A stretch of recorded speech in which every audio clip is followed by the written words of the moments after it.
Happy New Year! Forget the diet. I know everyone wants to start a diet immediately in January, myself included.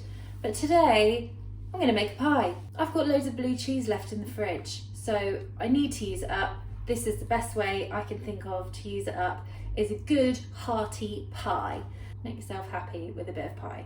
This is where the recipe today comes from. I am going to show you how to make a steak and Stilton pie. Yes! From this lovely book, Pie. Funnily enough, this recipe actually makes little individual pies, little teeny ones. You don't need to just make individual ones. Essentially, what I'm going to show you is a really good beef and red wine stew and a pastry, and then whatever vessel you want to put that in is completely fine. Personally, I'm going to make the stew and then I'm going to put half of it in the freezer because I don't want to make a big pie, there's no point. And then the other half I'm going to use to make a pie filling, but then I've got some in the freezer for next time I want to make a pie. It's a win-win situation, really. So the first thing that I've done is preheated my oven to 160 degrees. This is a slow cooked beef stew. I'm also making the pie filling the night before I'm making the pie, but you don't have to do that. All you need to know is that you need enough time to make the stew, which will take about 2.5 hours, and then it needs time to cool down before you bake it. So this isn't a quick thing to make. 160 degree on the oven, and then warm up 2 tablespoons of sunflower oil in your pan. I've got a casserole dish here that can be used on the hob and in the oven. You can use a saucepan for this, but just be aware that it does need to go in something which will then go in the oven. So a cast iron pot is perfect for this, but if you don't have it, not a big problem. As long as you have one thing that can go in either place, you're fine. So we're gonna heat that oil in the pan until it's like hot enough that it's smoking. And then I've got 1 kilo of chopped braising steak, and I'm going to put in half of it now. We only want to do half at a time, so we're cooking it in batches because we don't want to crowd the pan. We're just browning off the meat. What you will need on the side of your kilo of braising steak, I've got 1 big onion here, chopped roughly. The recipe says 4 carrots, but I had really small carrots, so I've done 8 carrots and chopped quite thickly, you can see there. A big fat clove of garlic and a bouquet garni. Ooh, first shimmy of the year. So you can get these ready-made in the supermarket and they come in little tea bags, but I have some fresh herbs that are just about clinging on for dear life, so I'm going to use them up while I can. I have got thyme, parsley and a couple of bay leaves tied up with a piece of string. Just prep those ready because we're going to use those once the meat is cooked. The fat is smoking. We're going to go in with the first batch of the meat. Try and space it out as much as you can. Basically, just cover the bottom of your pan and then stop. Cook that for 5 minutes. Do not touch it. 5 meals. 5 meals? Oh my God, I've eaten far too much this Christmas. 5 minutes feels like quite a long time. So I set a timer because otherwise I'd be really tempted to prod. If you are like me, I'm very impatient when it comes to food. I recommend doing the same, but don't be tempted like I am. Especially when there's not much else to do at the moment other than look at some beef cooking away. I'm going to stir it now. Just make sure that the brown bits are on top. And then just cook it for, don't do another 5 because the pan's hot now. So I would give it like 3 minutes. And then remove this beef from the pan. Stick your other lot of beef in. Sorry, that was very emphatic for what is actually happening. It's too enthusiastic. I've not seen anyone for a few days. Take it out of the pan. Try and leave as much of the fat in the pan as you can, because that's gonna cook all the veg and that's where all the flavour is. And then in with your second and probably final batch of meat. So now I've taken all the beef out, it's just sat here on the side because we'll be adding it back in later. And into this lovely fat and oil, we're gonna add in our 1 roughly chopped onion and the 4/8 skinny carrots. I've got my garlic that I'm gonna use this ancient, really bad garlic crusher, and I need to get a new one, but it's one of those things that if I don't throw it away, I will never replace it. I'm just going to keep using it. If anyone wants to send me a garlic crusher, you'd be welcome to. A pinch of crushed chili flakes. And we're going to cook that for about 8 minutes until the veg has started to soften. They've been cooking for 8 minutes, as I said. And then what we're going to do is in here, I've got 4 tablespoons of plain flour. Chuck it in and then cook it for another 2 minutes. And you can stir because otherwise this might stick, but essentially it's going to soak up all that fat. So this is going to make the sauce lovely and thick. You do need to stir this, otherwise it will burn. When that's been cooking for a couple of minutes, I've got some balsamic vinegar, and the recipe says to add a big splash. So that's what I'm going to do. I'm going to add in a big old splash. Don't go too mad with it. This is just giving a bit of sharpness. So done. Okay, I would say that's about 2 tablespoons. So if you want to measure, go with 2 tablespoons, and then give it a stir. And we're going to let that cook into, oh, hello. I'm going to let that cook into the mixture. Make sure that you're scraping off the bottom as well, because that's where all the good stuff is. That's where all the flavour sits. And then we need a whole bottle of red wine, a full-bodied red wine. I've picked a Shiraz because that's what Google told me to do. I don't know very much about wine. I know I like drinking it. Apparently, Shiraz is a full-bodied one. So that's what I've got. I'm going to tip the whole thing in now. Which makes me quite sad actually when a whole bottle of red wine goes into... Could be drinking that.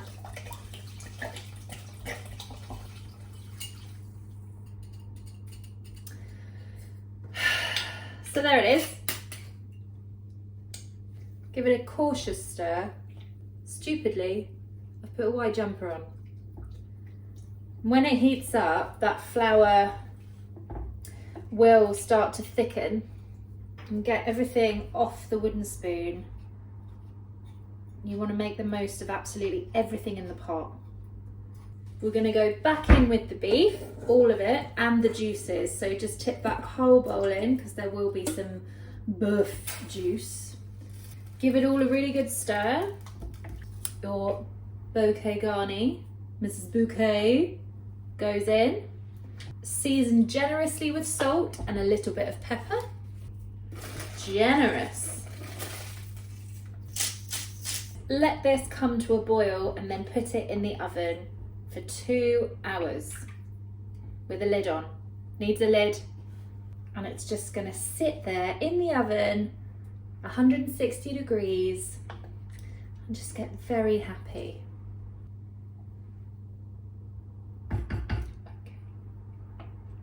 So when that's come to a boil, turn the heat off, lid on, and then pop it into the oven for 2 hours. And then once you've taken it out, just let it cool down, and then we can make the pastry. I will be coming back in different clothes because I'm going to do the pastry tomorrow. So now for the pastry. If, like me, you're planning on using half your stew to make a smaller pie, then I'm going to use half the quantities, but I'm going to tell you the full quantities for the whole recipe because otherwise it's a bit confusing. What you need for this part is 500 grams of plain flour, 250 grams of cold unsalted butter cut into cubes, like that. You need 1 egg beaten up, about 70 mils of cold water, a pinch of salt and some pepper. So I'm just going to add the salt and the pepper, add in my butter, and then mix it together with your fingertips until it looks like breadcrumbs. This is going to be a rich short crust pastry, and it's a rich short crust pastry because of the added egg. If you are like me using half the quantities here, the whole recipe says to use 1 beaten egg. So what I've done is I have beaten my egg, and I'm going to use half of it in the pastry and then save the other half because we need to do an egg wash when the pie is ready to go in the oven. Make the use of the whole egg, don't chuck half of it away. Breadcrumby. So what I'm going to do is add in half of that beaten egg, probably a bit more than half, but fine. I'm going to mix that in just with the other side of a spoon because it cuts through the flour a bit better. I'm just going to add kind of a tablespoonful of water at a time. So this is the point in pastry where you need to be careful. You don't want to make it too wet. Just a couple of tablespoons at a time until you can just about bring it together.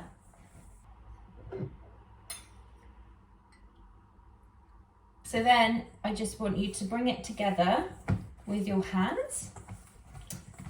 Lovely. And then just tip it out on the work surface. You don't want to work it very much at all, but we're just going to bring it together to a smoothish sort of smooth bit of pastry. Pick up any stray bits. And that is all we need to do with this for now. Wrap this in a piece of cling film and put it in the fridge for at least 30 minutes. I've taken 2/3 of the pastry. We're gonna roll out the base first. You're just gonna roll it, depending on what your pastry dish is like. Mine is a bit of a rectangle, so I'm gonna try and keep it rectangular.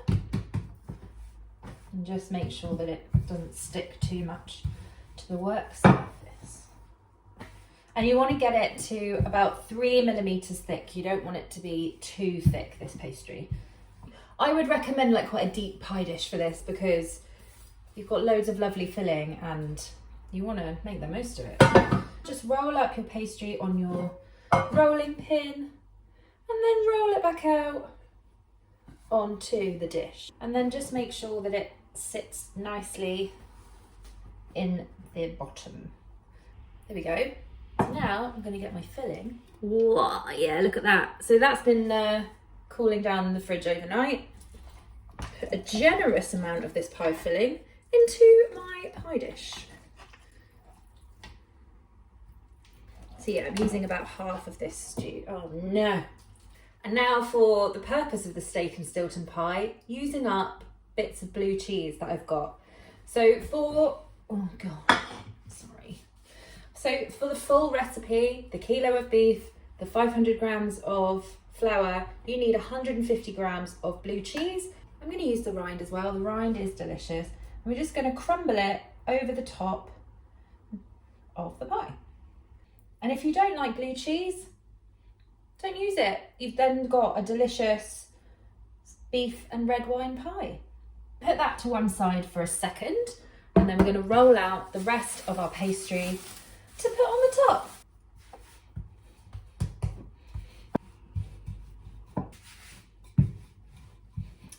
I've just got a little bit of water here. Touch the rim of the pastry and this will help it stick. And then, oh, have we got enough? Yeah, we can make that work. And plonk it on the top.